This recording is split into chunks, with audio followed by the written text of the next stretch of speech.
Hello friends. Okay, again the new topic and actually last topic आहे chapter मधला, that is a molecular basis of inheritance. Okay, and that is DNA fingerprinting. काल जसं आपण थोडंसं basic घेतलं होतं. Actually basic म्हटल्यापेक्षा सरळ सरळ जिनोमिक्स चालू होतं आपलं, जिनोमिक्स, त्यानंतर झालं आपलं application of genomics and then HGP, that is human genome project. Now one of the very important and modern technique that is normally used in the forensic science, that is DNA fingerprinting.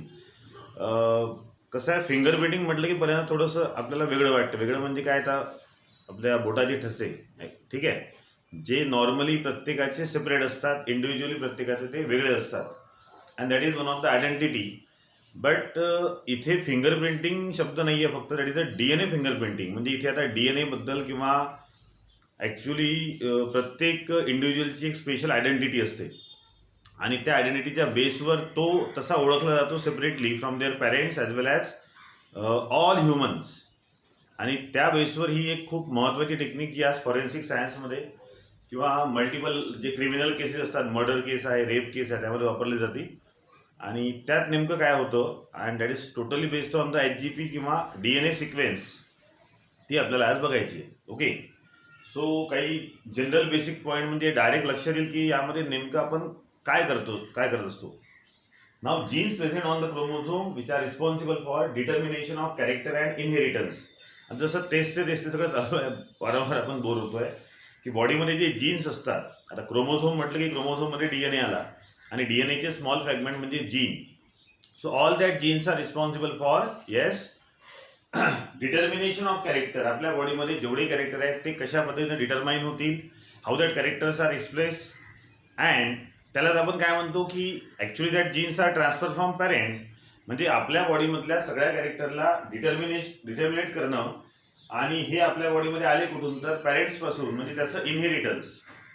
तर जीन्सच्या माध्यमातून काय होतं, तर जीन्सचं पहिल्यांदा inheritance होईल आणि मग आपल्या बॉडीमधल्या कॅरेक्टरचं डिटर्मिनेशन केलं जातं. सो या कॅरेक्टरच्या डिटर्मिनेशनसाठी जो ॲक्च्युअल महत्त्वाचा पार्ट आहे, that is the genes. Now due to recombination of paternal and maternal genes. जसं आता आपल्याला माहिती आहे की when male and female gamete are fuse, तर त्याचे जे गमेट फ्यूज होतील तर त्याच्यामधले असणारे क्रोमोझोम, DNA आणि जीन्ससुद्धा फ्यूज होतील. फ्युजन होणं म्हणजेच काय, तर त्या दोघांच्याही पॅटर्नल म्हणजे फादर आणि मॅटर्नल मीन्स मदर.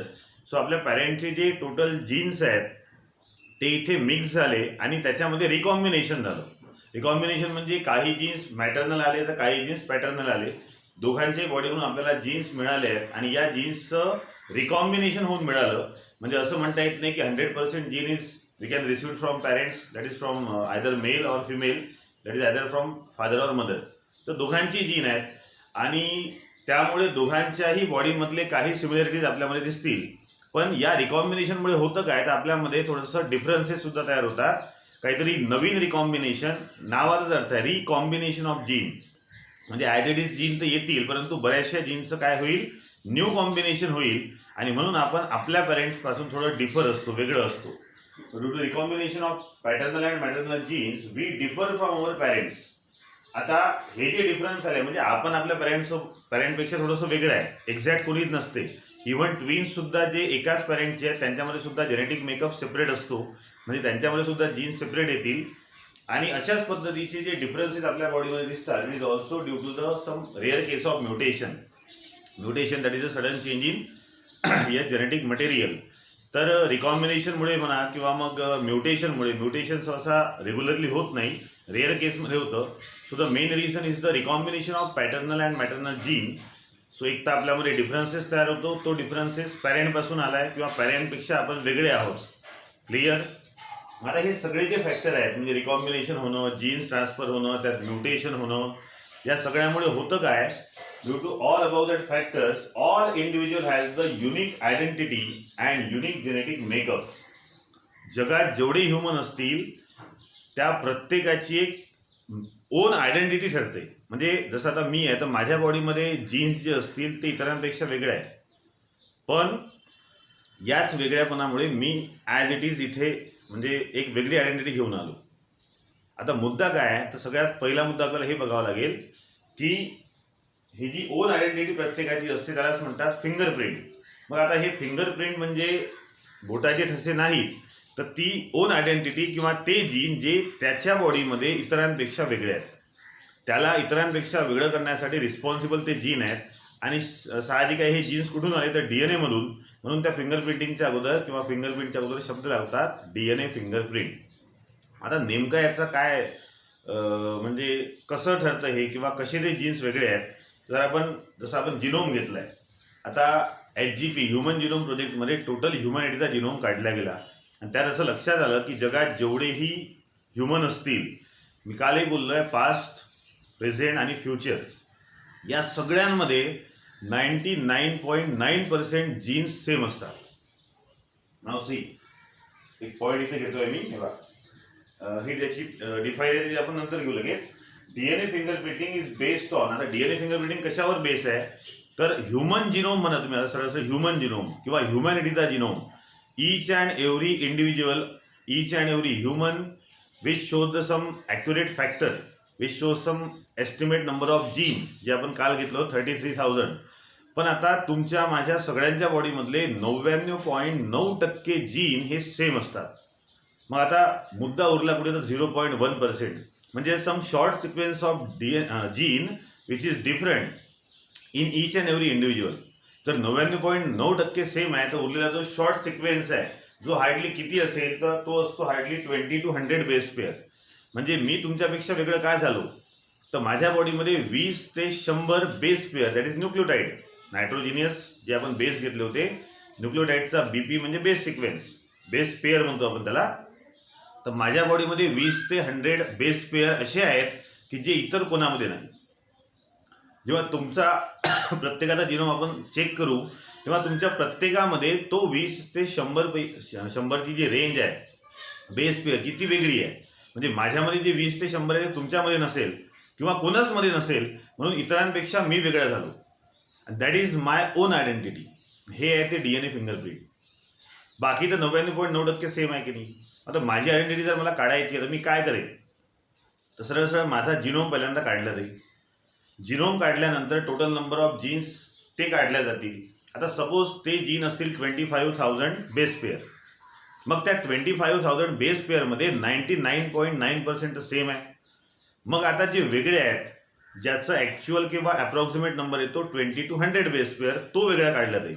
म्हणजे यांनी काय केलं HGP मध्ये तर हा जो 99.9% पार्ट आहे जो सगळ्यांमध्ये सारखा असतो तो ऑलरेडी काढून ठेवला आहे. क्लिअर. मग माझ्या बॉडीमधला जिनोम काढल्यानंतर माझ्या जिनोममध्ये तो जो 99.9% पार्ट आहे जो त्याच्यात तो काढून ठेवलेला आहे त्याच्यासोबत सेम असेल, तो माझ्या बॉडीमधून त्या जिनोममधून वेगळा काढला जाईल. ते वेगळे काढल्यानंतर काहीतरी 20 to 100 बेस पेअर वेगळं मिळेल जे त्यात नाही आहे, and that is my DNA fingerprint. ती माझी ओन आयडेंटिटी आहे. मग आता हेच जे 20 to 100 बेस पेअर आहे हे कसं काढतात तेच तुम्हाला इथे डिटेल केलं आहे. मग आता how we define that word DNA fingerprint तर पहा, now that is a define the technique develop to identify the person with the help of DNA restriction analysis.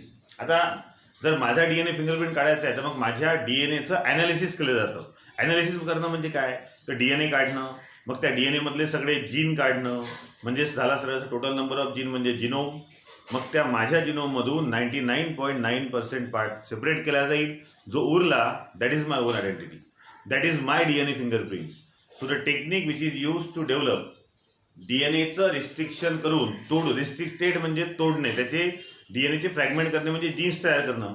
तर याच रिस्ट्रिक्शन फ्रॅगमेंटपासून त्या पर्टिक्युलर म्हणजे डीएनएचं ॲनालिसिस करून त्याचं रिस्ट्रिक्शन करून एखाद्या व्यक्तीची, एखाद्या ह्युमनची ओन आयडेंटिटी म्हणजे तेच 20 to 100 base pair sequence separate करणं म्हणजेच DNA fingerprint. So again we get the define the technique develop to identify the person with the help of DNA restriction analysis is called as DNA profiling त्याला म्हणतात, किंवा दुसरा शब्द आहे DNA fingerprinting.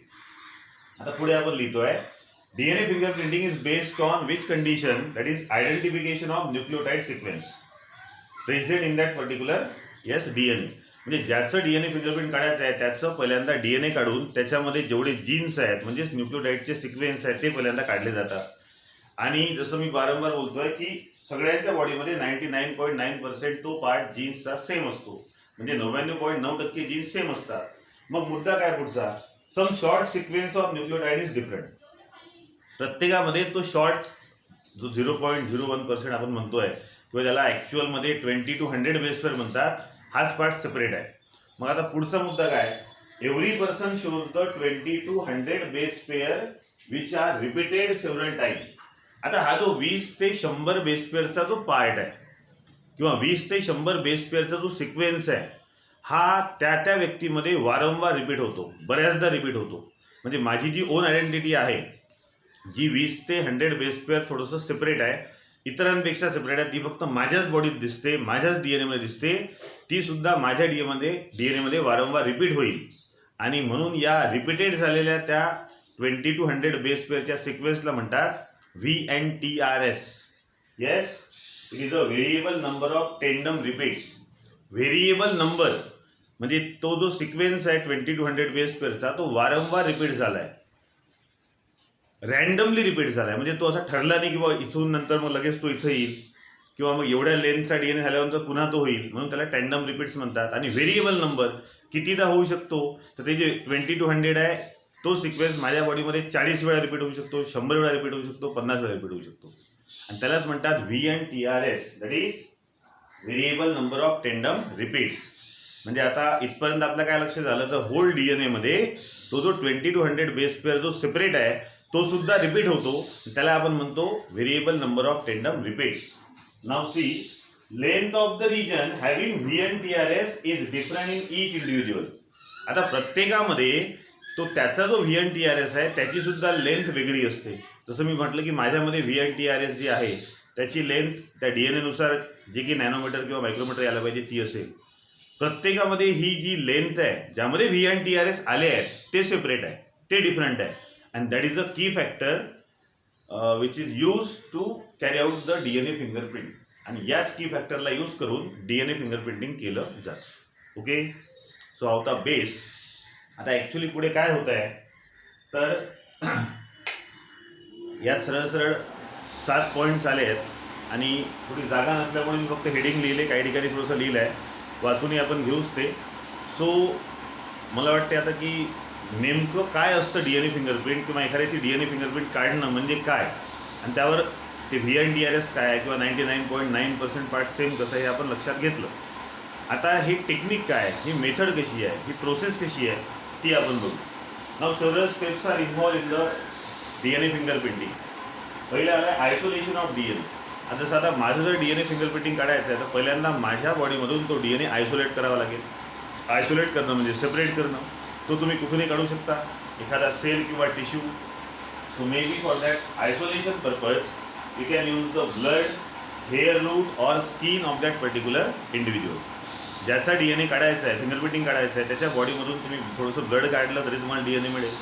Route hair, एक केस जरी आपण असं उकळून घेतलं, त्याचा जो रूट हेअरचा रूट असेल त्यातही तुम्हाला डीएनए मिळतो, किंवा मग स्किनचा काही पार्ट असेल. सो बॉडीतल्या कोणत्याही पार्टपासून तुम्ही त्या पर्टिक्युलर व्यक्तीचा डीएनए आयसोलेट करू शकता. And that isolation of DNA is the first part in that particular process. सरळ दिलं आहे, the DNA must be recovered from the cell or tissue of the body that is a host. ज्याच्यापासून तो काढला त्याला host म्हणतात. And the part normally is use that is the blood, hair root or skin. तर कोणताही त्यातला एक part घेतला तुम्हाला तिथून डीएनए मिळेल. मग पुढे काय करतात, now second step is the restriction digestion. एक एन्झाईम आहे ज्याचं नाव आहे रिस्ट्रिक्शन एंडोन्यूक्लियस. ओके, हा काय करतो, आता तो डीएनए काढला तो खूप लांब असेल, शिकलो आहे आपण लास्ट चॅप्टरमध्ये की त्याची लेंथ वगैरे किती असते. मग त्या डीएनएवर तो रिस्ट्रिक्शन एंडोन्यूक्लियस एन्झाईम टाकला जातो.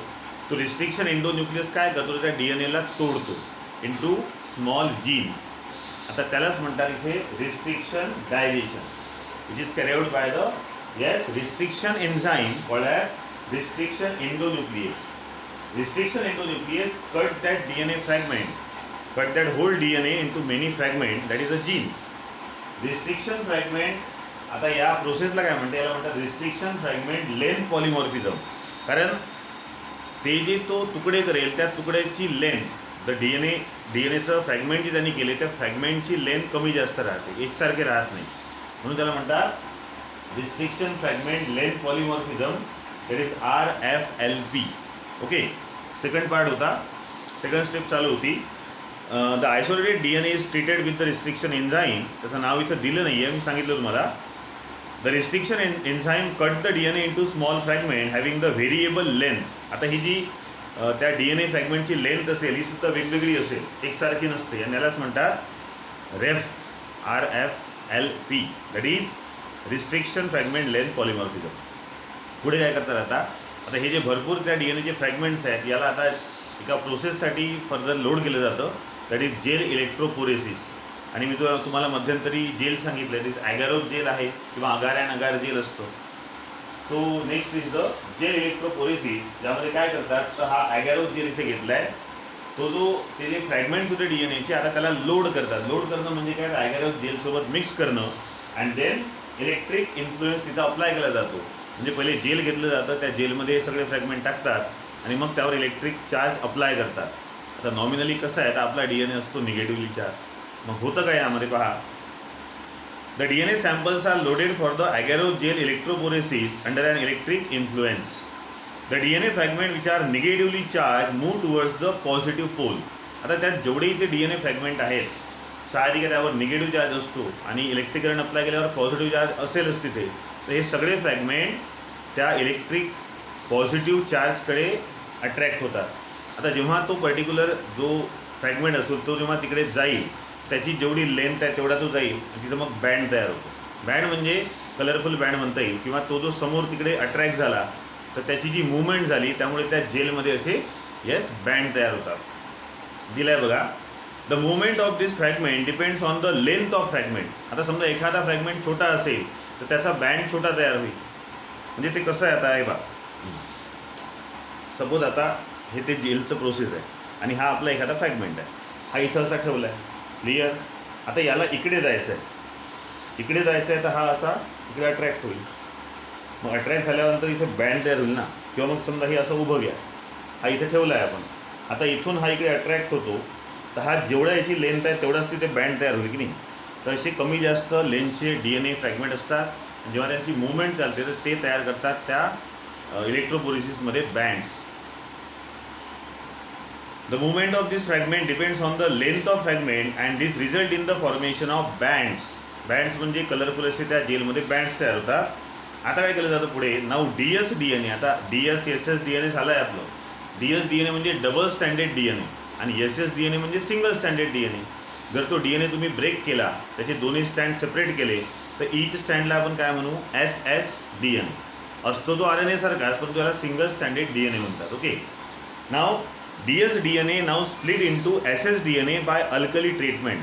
त्यानंतर आता हे बँड्स तो म्हटले मान्य आहे, जेवढेही ते सगळे फ्रॅगमेंट होते त्यावर आता अल्कलीची ट्रीटमेंट करतात आणि जो डबल स्टँडर्ड जे DNA फ्रॅगमेंट्स होते आता ते झाले single standard DNA fragment. Now next process आहे साऊदर्न ब्लॉटिंग. आता साऊदर्न ब्लॉटिंगमध्ये काय केलं जातं बघा, the separated DNA fragment are now transfer to the nylon membrane और nitrocellulose filter paper by placing it over the gel and soaking them with the filter paper overnight. आता हे जेवढेही DNA फ्रॅगमेंट होते सेपरेट झालेले म्हणजे SS DNA, आता हे एकतर नायट्रोसेल्युलोज पेपरवर किंवा मग दुसरा आला आहे नायलॉन मेम्ब्रेन. तर नायलॉन मेम्ब्रेन म्हणजे एक पेपर असतो, नायलॉनची मेम्ब्रेनसारखं पेपर असतो, किंवा नायट्रोसेल्युलोज फिल्टर पेपर आहे.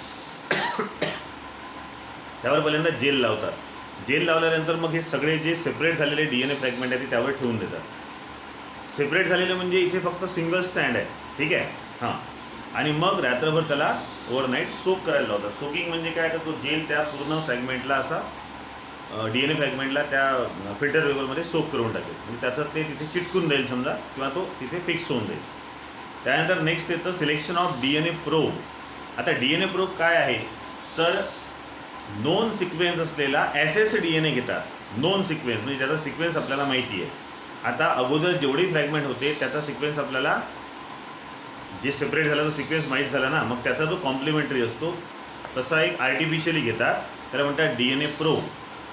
सिंगल स्टँडर्ड DNA त्याचे फ्रॅगमेंट जे पर्टिक्युलर त्या नायट्रोसेल्युलोज फिल्टर पेपर आपण फिक्स केले त्या सगळ्यांचा आपल्याला सिक्वेन्स माहिती आहे आता, कारण सेपरेट झाले आहे ना. मग ॲडेनिन, ग्वानिन, सायटोसिन, थायमिन जे काही असेल त्याचा जो कॉम्प्लिमेंटरी आहे तसा एक आर्टिफिशियली आणि रेडिओ ॲक्टिव्ह असणारा DNA घेतात, SS DNA, that is called as DNA probe. Clear? बघा, a known sequence of single standard DNA is prepared. म्हणजे जो तयार केला जातो. तर तयार कसा केला आपण, तर इकडे जेवढेही फ्रॅगमेंट होते त्या सगळ्या फ्रॅगमेंटवरचा न्यूक्लियोटाईड सिक्वेन्स आपल्याला माहिती आहे. मग त्याचा कॉम्प्लिमेंटरी असणारा आपल्याला तयार करावा लागेल, तर तो तयार केला जातो artificially. That is called as DNA probe. Now DNA probe is obtain from either organism or prepared by cDNA preparation method. आपल्याला cDNA लायब्ररी पुढे येईल, कॉम्प्लिमेंटरी DNA लायब्ररी त्याला म्हणतात. तिथे लायब्ररीमध्ये DNA स्टोअर्ड असतो कॉम्प्लिमेंटरी असणार. तर ऑर्गॅनिझममधून तुम्ही काढू शकता किंवा C लायब्ररीमधून तुम्ही घेऊ शकता. The DNA probe is now label with the radio active isotope. आता त्या DNA प्रोबवर रेडिओ ॲक्टिव्ह आयसोटोप लावतात, कारण आता पुढे फोटोग्राफीच्या वेळेला मग त्याचा तो क्लिअर कट, तो जे काही बँड्स असतात ते आपल्याला एक्सरे सारखं अपियर होतं. त्यासाठी रेडिओ ॲक्टिव्ह एलिमेंट त्या ठिकाणी लावला जातो. त्यानंतर आहे हायब्रिडायझेशन. आता काय होतं, तर आपल्याकडे सध्या आता ओरिजिनल एक DNA आहे आणि आता आर्टिफिशियल घेतलेला DNA प्रोब आहे, बरोबर आहे. Now probe DNA is added to the nitrocellulose filter paper containing the host DNA. आता जो नायट्रोसेल्युलोज पेपरवर आपण जेल इलेक्ट्रोपोरेसिस नंतर जे साऊदर्न ब्लॉटिंग केलं, तर त्यावर आपले जे DNAचे सगळे फ्रॅगमेंट्स होते ते ऑलरेडी फिक्स झाले होते. आता त्याच नायट्रोसेल्युलोज पेपरवर या DNA प्रोबला ठेवतात. त्यामुळे काय होईल, म्हणजे सरळ हायब्रिडायझेशन झालं. त्यावर जो सिक्वेन्स होता त्याचा कॉम्प्लिमेंटरी सिक्वेन्स प्रोबवर असेल. मग आता हा प्रोब आणि तो DNA हे दोन्ही असे पुन्हा म्हणजे होस्टचा सिंगल स्टँडर्ड DNA आणि प्रोबचा सिंगल स्टँडर्ड DNA हे डबल स्टँड बनवतील, कारण कॉम्प्लिमेंटरी न्यूक्लियोटाईड असतील त्यावर आहेच. Now the single standard DNA probe pair with the complementary base sequence of host DNA. म्हणजे आपला जो होस्ट DNA त्या ठिकाणी होता किंवा जे फ्रॅगमेंट्स होते त्यावर आता DNA प्रोब टाकला आणि दोघांनी मग जे SS DNA होते ते आता DS DNA झाला. म्हणजे जेवढेही ते फ्रॅगमेंट असतील त्यावर या प्रोबनी काय केलं, येस DS DNA म्हणजे पेअरिंग केली कॉम्प्लिमेंटरी आणि DS DNA बनवला. As the result of this DNA hybrids are form on the nitrocellulose filter paper. आता DNA हायब्रिड म्हणजे काय, तर एक DNA होस्टचा आहे आणि एक आपण घेतलेला आहे. सो अशा दोन सिंगल स्टँडर्ड DNA पासून एक डबल स्टँडर्ड DNA तयार झाला, तो झाला नायट्रोसेल्युलोज पेपरवर. Now remaining single standard DNA probe fragments are wash off. त्यानंतर मग आता जे प्रोब DNA होते जे एक्स्ट्रा तिथं असतील त्याला वॉश ऑफ करतात आणि लास्ट प्रोसेस आहे त्याची photography. Now nitrocellulose filter paper is photograph on the x ray film by the auto radiography. आता साहजिक आहे ते वॉश झाल्यानंतर जे उरलेलं आहे त्याला एक्सरे मशीनमध्ये टाकलं जातं किंवा त्याचा एक्सरे काढला जातो आणि त्याची ऑटो रेडिओग्राफी जी टेक्निक आहे त्याला आपण सरळ एक्सरे म्हणतो ती काढल्या जाते. And finally the film which is form is analyse to determine the presence of hybrid DNA. आणि मग फायनली तो हायब्रिड DNA पाहिला जातो. म्हणजे हा तो पार्ट आहे जो 20 to 100% जो आता डिफरंट आहे. बाकी 99.9% जो पार्ट होता तो आपण त्या प्रोसेसमध्ये सेपरेट केला. So that is about the different steps involve in the DNA fingerprinting, isolation of DNA, restriction, digestion, त्यानंतर आलं जेल इलेक्ट्रोपोरेसिस, ज्यामध्ये जेल आणि आपण ते DNA सगळे सेपरेट केले, लोड केले. त्यानंतर साऊदर्न ब्लॉटिंगमध्ये आपण नायट्रोसेल्युलोज पेपरचा यूज केला. Finally selection of DNA probe, ज्यामध्ये आर्टिफिशियल DNA आणला आणि मग त्याचं हायब्रिडायझेशन केलं म्हणजे होस्ट DNA आणि DNA प्रोबचं, आणि finally carry out the photography. Okay. आणि लास्ट पार्ट आला ॲप्लिकेशन. आता कुठं वापरलं जातं हे, तर इन फोरेन्सिक सायन्स, जसं मी स्टार्टिंगलाच बोललो आहे व्हिडिओच्या, in forensic science DNA fingerprinting is use to solve the problem of rape and some complicated murder cases. आता मर्डर केसेसमध्ये किंवा रेप केस जर असतील तर क्रिमिनलचा, जसं आपण तिथे फिंगरप्रिंट ते म्हणतो आहे, परंतु ॲक्च्युली कसं आहे की ते मर्डर किंवा तो रेप यांनीच केला का, तर त्याचा DNA काढतात आणि मग त्याचा DNA फिंगरप्रिंटच्या बेसवर त्या क्रिमिनलची ओळख केली जाते. त्यानंतर काही डिस्प्युटेड पॅरेंटेज केस असतात. DNA fingerprinting is also use to find out the biological father और मदर और both of the child in the case of disputed parentage. आता हा टॉपिक थोडासा आपण नंतर डिस्कस करू, कारण थोडा वेळ नाही आहे आणि होणारही नाही. जनरली काय होतं, मी तुम्हाला मध्यंतरी 11th एका मंत्र्याचं उदाहरण दिलं होतं. एका मुलाने म्हटलं होतं की दिस इज माय फादर. तर ते असे जे डिस्प्युटेड केसेस आहेत त्यामध्ये तो याचा खरंच फादर आहे की नाही आहे किंवा याची मदर कोण आहे हे असं ओळखण्यासाठी सुद्धा DNA फिंगरप्रिंटिंग आज यूज केली चालली आहे. And last DNA fingerprinting is use in the pedigree analysis in cat, dog, horse और ह्युमन. पेडिग्री अनालिसिसची प्रोसेस आपल्याला पुढे बघायची आहे. सो असं समजा की हे 3 ॲप्लिकेशन आपण पुन्हा एकदा ॲक्च्युअलमध्ये घेऊन घेऊ. क्लिअर. आणि बाकी डायग्राम तुम्हाला दिली आहेच. So you can refer the diagram from your text book. आणि इथे हा तुमचा चॅप्टर संपला आहे. नेक्स्ट काय कसं करायचं किंवा कोणता चॅप्टर सुरू होईल ते मी तुम्हाला ग्रुपवर आज संध्याकाळपर्यंत सांगतो. Okay. Now end the class.